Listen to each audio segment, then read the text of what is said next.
In 2008, a strange figure was captured on film in Argentina.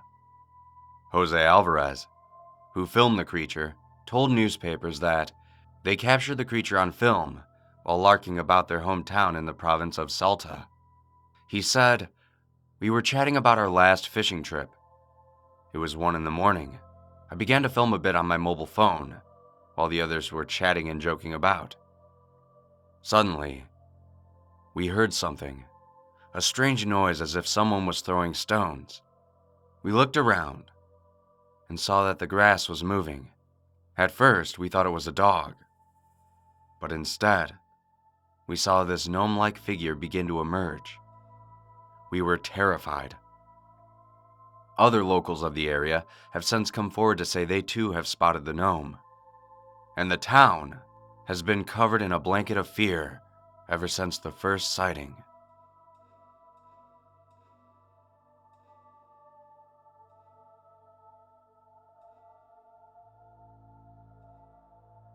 In 1948, a man was found dead on Somerton Beach in Australia.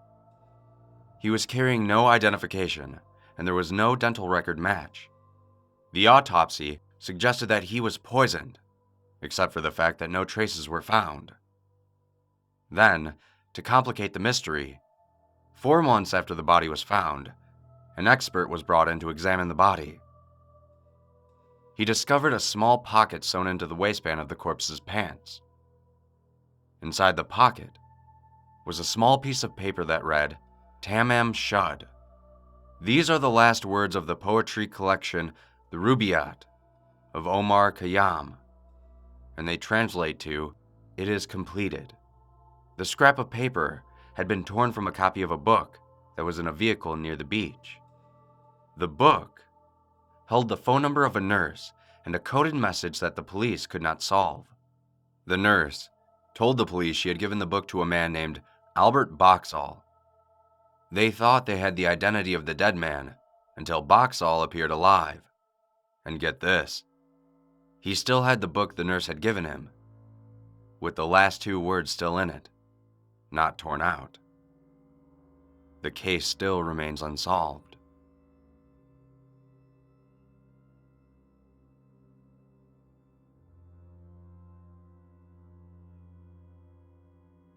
Frederick Valentich was an experienced pilot with over 150 hours of flight time. He was flying a Cessna 182L light aircraft on a perfectly clear day with no wind, clear visibility, and no technical problems, when he suddenly disappeared without a trace.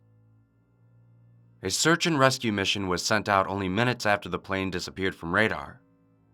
However, there was no trace of the plane. All Cessna aircrafts are meant to stay afloat for up to an hour after crashing in the water. But in this case, the plane was simply nowhere to be found. Valentich did have a life vest inside the cockpit, so why he didn't attempt to simply get out of the plane is unknown. Further, why the radio beacon he had on board didn't activate is another mystery. Perhaps the strangest detail of the disappearance is that, only minutes before he crashed, Valentich reported that he was staring down a UFO. His last, vaguely unsettling message was, "It's not an aircraft." This strange detail has led to 2 conclusions. Some figure Valentich suffered from some sort of hallucination-induced stroke and began seeing things, in which case they still don't know why they couldn't find his plane. Others lean towards the slight possibility that Valentich was indeed abducted by extraterrestrials.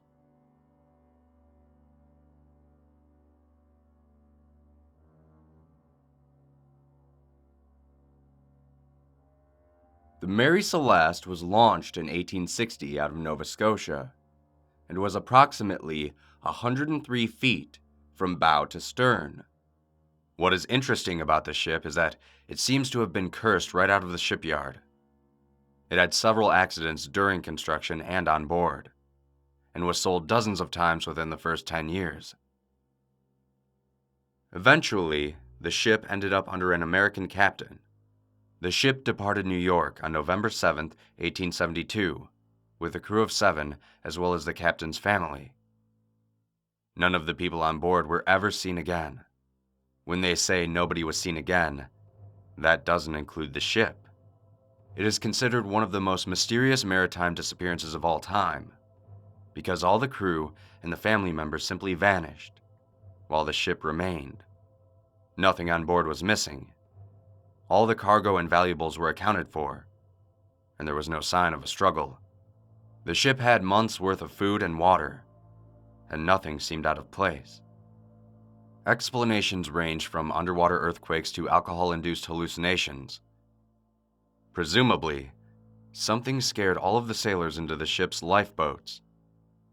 Why they didn't take any of the food with them, or what could have been so terrifying that seasoned sailors abandoned their ship, is still a mystery.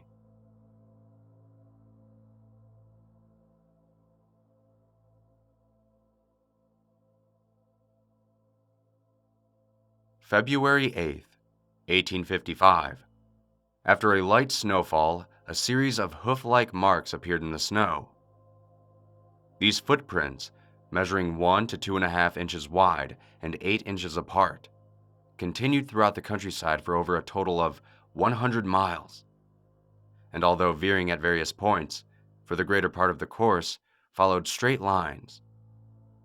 Houses, rivers, haystacks, and other obstacles were traveled straight over, and footprints appeared on the tops of snow-covered roofs and high walls which lay in the footprints' path, as well as leading up to and exiting various drain pipes of as small as 4-inch diameters.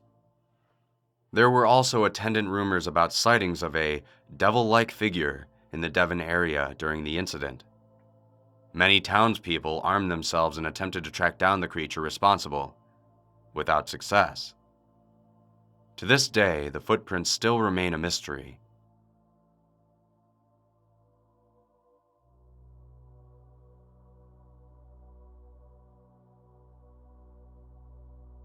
Mercy Brown was a young girl who died from tuberculosis in New England, 1892.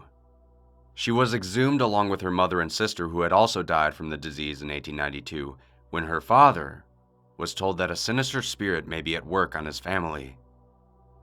When Mary's body was brought to light, it did not show any signs of decomposition, despite being buried for 2 months. Her skin was well preserved. Her hair and nails had grown, and she even had liquid blood. Even stranger, her body was said to have moved positions in the grave. While science has tried to explain this phenomenon, no conclusions have been made.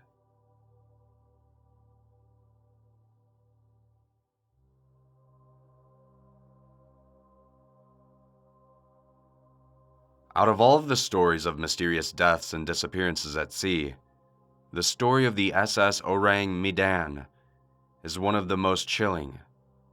A garbled message claiming all officers including the captain is dead, and abruptly ending with 2 words, "I die." This led the American merchant ship Silver Star to an apparently undamaged Dutch merchant ship. Aboard, they found a horrific scene. Corpses of the crew with mouths and eyes agape, curled into horrible caricatures with no sign of physical injury. Before anyone could examine the bodies, a fire broke out in the ship's hold, and the ship was hastily abandoned. There are many theories about what happened, ranging from carbon monoxide poisoning to old-fashioned ghost stories, but none of them take into account a simple fact. At no point has anyone discovered any evidence that the Ourang Medan itself actually existed. It shows up in no freight logs, insurance documents, fleet registries, or construction records.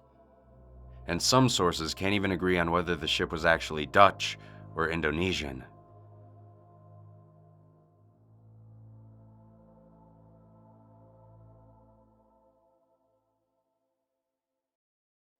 In February 1885, John Lee went to the gallows at Exeter Gaol in England.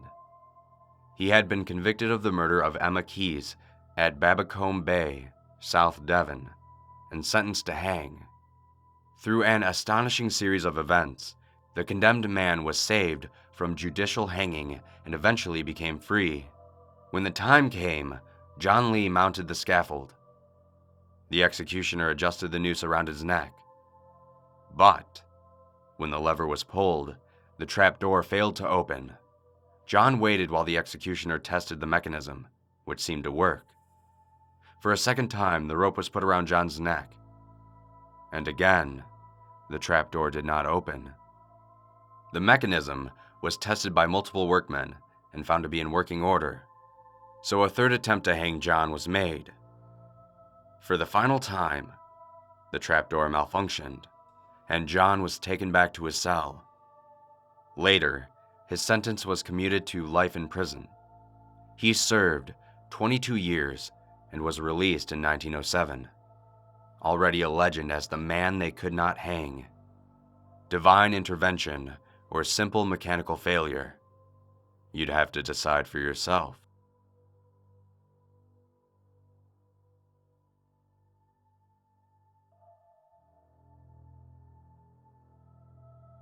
On November 12, 1966, 5 men who were digging a grave at a cemetery near Clendenin, West Virginia, claimed to see a man-like figure fly low from the trees over their heads. This is often identified as the first known sighting of what became known as the Mothman. The Mothman is one of the more famous urban myths, reworked and popularized in print and on screen. However, the story has its roots in a number of apparently genuine sightings reported over the course of a year in West Virginia, of a human-like, huge-winged figure with red eyes. After the December 15, 1967 collapse of the Silver Bridge and the death of 46 people, there were no further reports of Mothman sightings, giving rise to legends that the Mothman sightings and the bridge collapse were connected. Was it an instance of mass hysteria? Was it the work of a cruel practical joker? Was there really a creature whose appearance forewarned of impending doom?